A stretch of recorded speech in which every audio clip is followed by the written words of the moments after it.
नमस्कार। बदरों के लिए खबरों के विशेष बुलेटिन में आपका स्वागत है। इस बुलेटिन में अब तक की बड़ी खबरों के साथ मैं हूं रुबिका लियाकत। लंबे अरसे बाद मेरे साथ है रजनी कालरा। डोकलाम विवाद के बीच चीनी सेना ने उत्तराखंड में भी घुसपैठ की। चीनी सैनिक LAC को पार करते हुए उत्तराखंड के बाराहोटी इलाके में घुस गए। घुसपैठ की घटना 26 जुलाई की। चीनी सैनिक करीब 1 घंटे तक भारतीय सीमा में घुस आए। 16 जून से डोकलाम में चीन और भारत की सेना आमने सामने है। समाजवादी पार्टी और BSP से बागी नेता BJP में शामिल हो गए हैं। SP से बुक्कल नवाब और यशवंत सिंह ने BJP ज्वाइन की।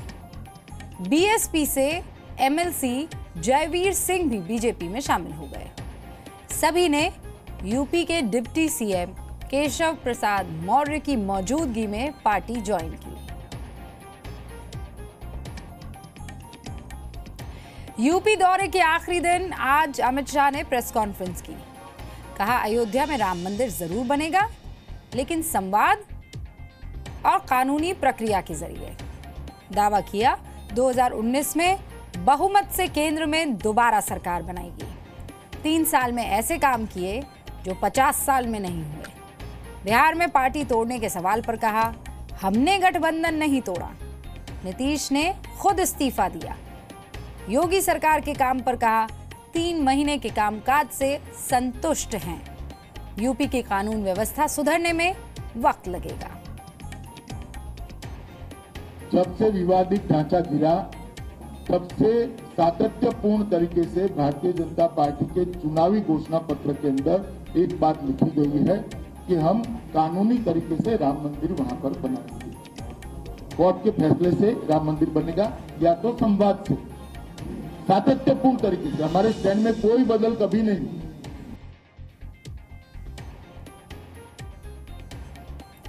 आज संसद में दोनों सदनों में हंगामा हुआ। राज्यसभा में कांग्रेस सांसदों ने गुजरात में विधायकों की खरीद फरोख्त का मुद्दा उठाया। लोकसभा में मॉब लिंचिंग पर बहस हुई। कांग्रेस सांसद मल्लिकार्जुन खड़गे ने कहा, MP और झारखंड मॉब लिंचिंग का सेंटर बन गया है। बीजेपी ने पूछा, क्या कांग्रेस जम्मू कश्मीर में DSP अयूब पंडित की हत्या को मॉब लिंचिंग नहीं मानती? बीजेपी सांसद हुकुम नारायण यादव ने कहा, PM खुद लिंचिंग की निंदा कर चुके हैं। अब राज्यों की जिम्मेदारी है कानून का पालन हो। धर्म के नाम पे, गोहत्या के नाम पे जिस किसी को भी हर जगह एक उसकी हत्या हो रही है, तो इसीलिए लोग बहुत चिंतित है कि इस देश में डेमोक्रेसी है या नहीं, क्या इस देश में कानून की व्यवस्था है या नहीं, क्या इस देश में सरकार है या। कश्मीर में एक DSP अफसर किसी समारोह के कार्यक्रम में जाता है, भीड़ आती है, पकड़ के घसीट के उनकी हत्या कर देती है। क्या वो भीड़ की हत्या नहीं है? कश्मीर में जब हमारे पलटन वहां पर सीमा की सुरक्षा में लगे हैं, आतंकवादी से लड़ रहे हैं, उस समय उस हमारे पलटन पर भीड़ बना करके पथराव करते हैं। इसी देश में एक आध नेता भी होते हैं जो उस पत्थरबाजों को कहते हैं कि वो अपने अधिकार के लिए लड़ रहा है। बिहार में गठबंधन टूटने के बाद पहली बार JDU के पूर्व अध्यक्ष शरद यादव ने बयान दिया। कहा, बिहार की जनता ने महागठबंधन को वोट दिया था, उन्हें इसके टूटने का अफसोस है। उन्होंने कहा, पिछले कुछ दिनों में कांग्रेस सहित कई पार्टियों के नेता से मुलाकात हुई है। जो सारी परिस्थिति है हमारे लिए बहुत अप्रिय है। जो गठबंधन है, देश के बिहार की 11 करोड़ जनता ने फैसला दिया था हमारे करार पर, तो गठबंधन के टूटने का हमको अफसोस है। लेकिन अब आप क्या करेंगे? अभी मैंने आपसे जितना कहा उससे ज़्यादा बोलना नहीं चाहता। शरद जी की अपनी बेचैनी है और वो उनके अपने कारण हो सकते हैं। मैं नहीं समझता हूं कि उनकी अब बिहार में कोई बहुत रुचि है। बिहार के पौधान से वो देश की राजनीति करते थे, लेकिन बिहार में उनका कोई कंट्रीब्यूशन है राजनीतिक और सामाजिक, ऐसा मुझे नहीं दिखता है। तो उनकी बेचैनी अपने कारणों से है।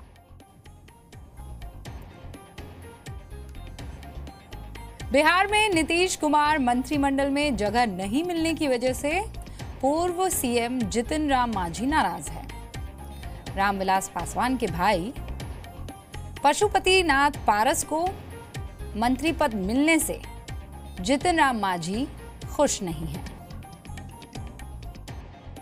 यदि बात ये होती कि लेजिस्लेचर के बियॉन्ड जाकर के किसी को मंत्री बनाना है, तो वहाँ पर हमारा हिंदुस्तानी अवाम मोर्चा सेकुलर का जो दावा है वो ज़्यादा था।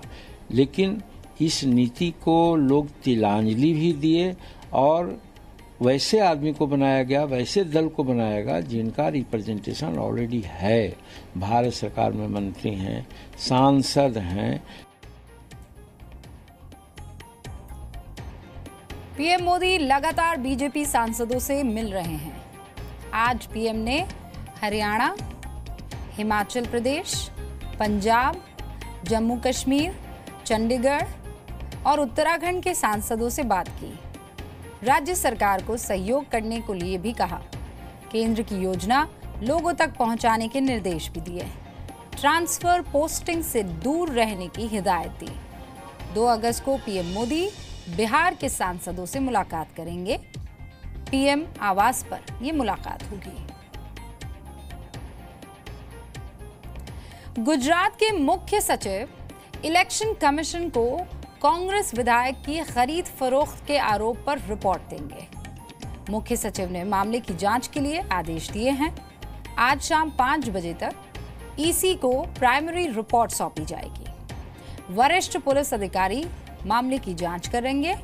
कांग्रेस नेता गुलाम नबी ने कहा कि ऐसा माहौल बन गया है कि गुजरात आते ही विधायकों को एयरपोर्ट से ही चोरी कर लिया जाएगा। बीजेपी का आरोप है कि राज्य में बाढ़ है और कांग्रेस विधायकों को रिसोर्ट में एंजॉय करवा रही है।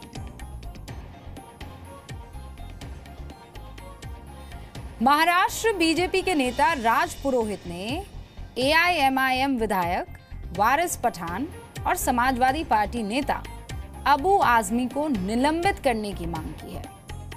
राज पुरोहित का कहना है कि इन दोनों के खिलाफ देशद्रोह का केस चलना चाहिए।